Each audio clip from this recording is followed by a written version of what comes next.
ऊंट। एक व्यापारी जंगल से भारी लादे हुए ऊंटों के कारवान को ले जा रहा था। जब उनमें से एक थकान से उबर गया। इसका भार दूसरों पर डालकर निकलना पड़ेगा। इस आलसी प्राणी को हमें देर नहीं करने देना चाहिए।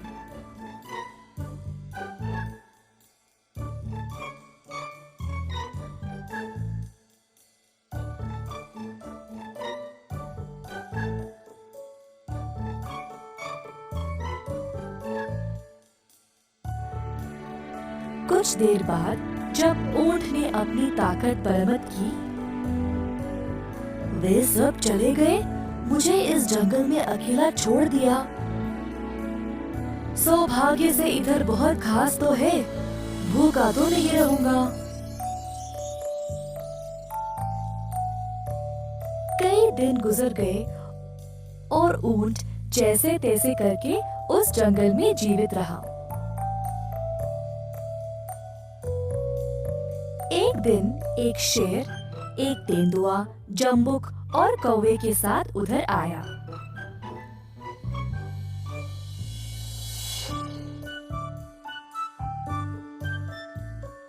है? क्या अजीब प्राणी है ये? मेरे राजा, वो एक ऊंट है। अक्सर ये जंगलों में पाए नहीं जाते। अच्छा, चलो पता लगाते हैं फिर ये इधर क्या कर रहा है।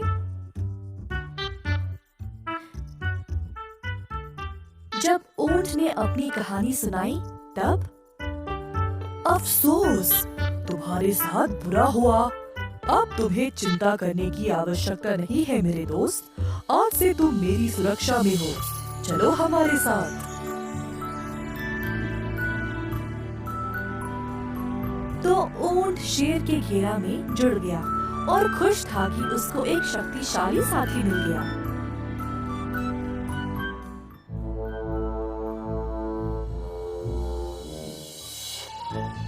एक दिन शेर एक हाथी के साथ लड़ाई में घायल हो गया। उसको अपनी गुफा में शरण लेना था और कई दिनों तक बाहर नहीं निकला। कौवा, तेंदुआ और जंबुक भोजन के लिए शेर पर निर्भर थे। धत, आज भी कोई शिकार नहीं। ऐसे तो हम भूखे मर जाएंगे। कितना निराश लग रहे सब। मेरी सेहत को लेकर चिंतित होंगे। काश मैं उनके लिए शिकार ले आ सकता।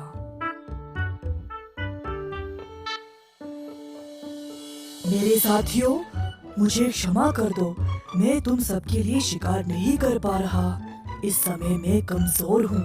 जब तक मैं ठीक नहीं हो जाता, तुम लोगों को अपने आप कुछ ना कुछ करना पड़ेगा। ये क्या बोल रहे हो महाराज?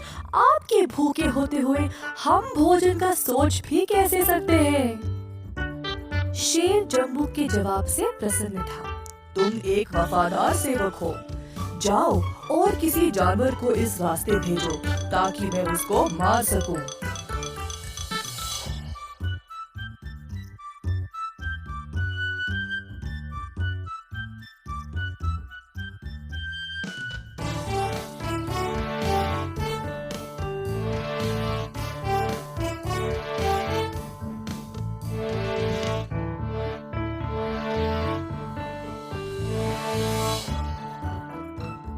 जंबुक और बाकी साथियों ने सारा जंगल छान मारा, परंतु उनको कुछ नहीं मिला।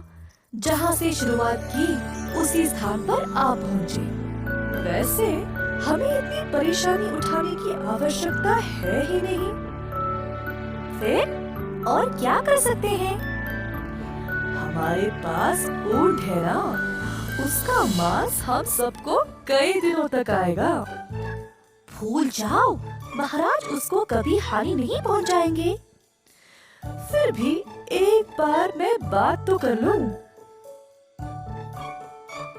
जंबुक शेर से बात करने के लिए उनकी गुफा में गया। शेर जी, हम आपके लिए कोई जानवर नहीं ला पाए, परंतु भूखा रहने की जरूरत नहीं है। मैं सोच रहा था आप ऊंट को ही खा सकते हो। क्या कहा तुमने? मेरी रक्षा में जो है मैं उसी को हानि पहुंचाऊं? दफा हो जाओ यहाँ से। नहीं नहीं, मुझे आप गलत ना समझे। मैंने केवल आपकी खुशहाली के बारे में सोचा। हमारा जीवन आपके सामने कुछ है ही नहीं। मुझे पता है मामूली समय में ऊंट को चोट पहुंचाना बहुत गलत होगा, परंतु अगर वो खुद अपने आप को आपके लिए त्याग कर दे तो फिर आप पे कोई दोष होगा ही नहीं। शायद तुम सही बोल रहे हो। अगर ऊंट अपनी मर्जी से सामने आएगा तो मैं उसका त्याग स्वीकार करूंगा। शातिर जंबुक जल्दी अपने दोस्तों के पास आ पहुंचा, जहाँ पे ऊंट भी ठहरा था। मेरे साथियों, हमारे राजा भूख से मरने वाले हैं। चलो हम उनसे विनती करते हैं कि वह हम में से किसी एक को खा ले। इतना तो कर ही सकते हैं। सब जानवर शेर के पास आए। क्या हुआ दोस्तों, कोई शिकार मिला? नहीं महाराज, हम शिकार नहीं कर पाए। कृपया आप हम में से किसी को भी खा ले। मुझे खा ले महाराज, और अपना जीवन एक दिन के लिए बढ़ा ले। नहीं नहीं कौवे, तुम बहुत ही छोटे हो। तुम्हारा मांस शेर जी की भूख भी नहीं मिटा सकता। मुझे खा लो महाराज। हाँ, तुम खुद इतने बड़े नहीं हो जंबुक। महाराज, आप मुझे स्वीकार करें। ऊंट ने सोचा। सब लोग ने अपनी जान को आगे रखा, परंतु शेर ने किसी को भी हानि नहीं पहुंचाया। मुझे भी प्रस्ताव रखना चाहिए, शायद मेरी रक्षा भी करेंगे। ऐसा सोचकर बेचारा ऊंट आगे आया। नहीं तेंदुआ, महाराज तुम्हें कैसे खा सकते हैं? तुम दोनों एक ही परिवार के सदस्य हो। मुझे खा ले महाराज। ऊंट की पेशकश को एक भयानक मौन द्वारा स्वागत किया गया, जब अचानक, मैं तुम्हारा प्रस्ताव स्वीकार करता हूँ महान ऊंट। क्या? और इससे पहले कि ऊंट अपने झटके से निकल पाए, तीनों जानवरों ने उस पर हमला किया और उसे मार दिया। धोखेबाजों ने ऊंट के भरोसा का फायदा उठाया